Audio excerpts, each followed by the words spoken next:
Okey. Hari ni kita nak tutup lubang buah pintu ni. Lubang buah pintu ni daripada binatang-binatang berbisa masuk dalam rumah. So kita gunakan ni lah. Door bottom seal ni. Door bottom seal ni saya beli dekat Mr. DIY. Dia kurang dalam RM7 lebih ya. So, dekat sini ada dia punya instruction penggunaan dia.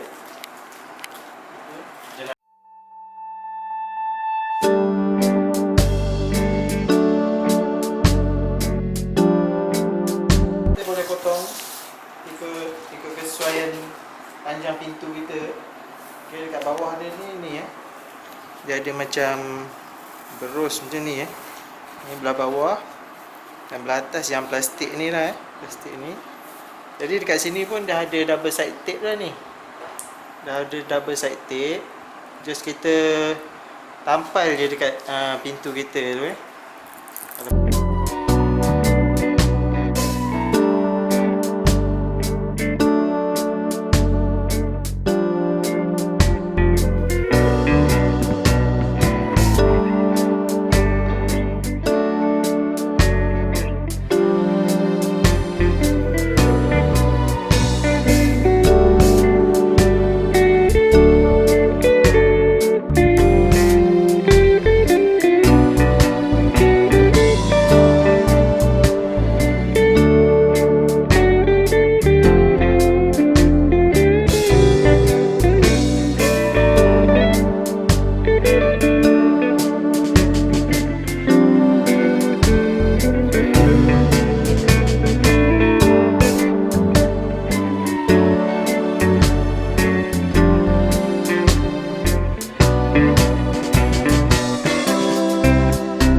Itu kita tahu jam sikit lah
plastik ni lembut je. Kita potong pakai yang gardening punya ni pun boleh.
Langsung ke situ.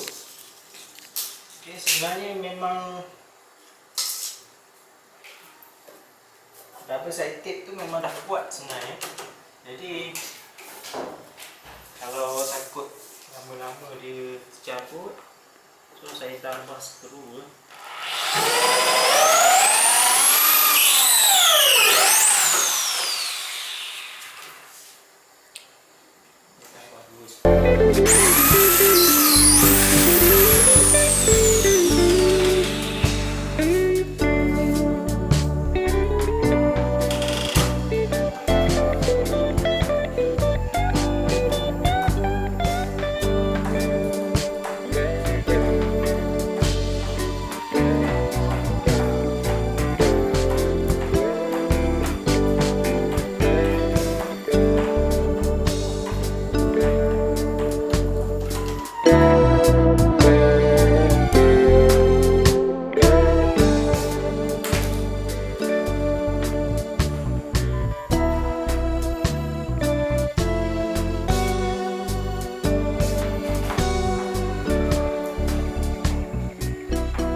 Sekian kita punya pemasangan bottom door seal ni untuk mengelakkan binatang berbisa masuk ke dalam rumah kita. So kalau anda berminat dengan video-video seperti ini, jangan lupa subscribe channel saya, komen kat bawah, like dan share supaya kawan-kawan kita yang lain boleh dapat manfaat daripada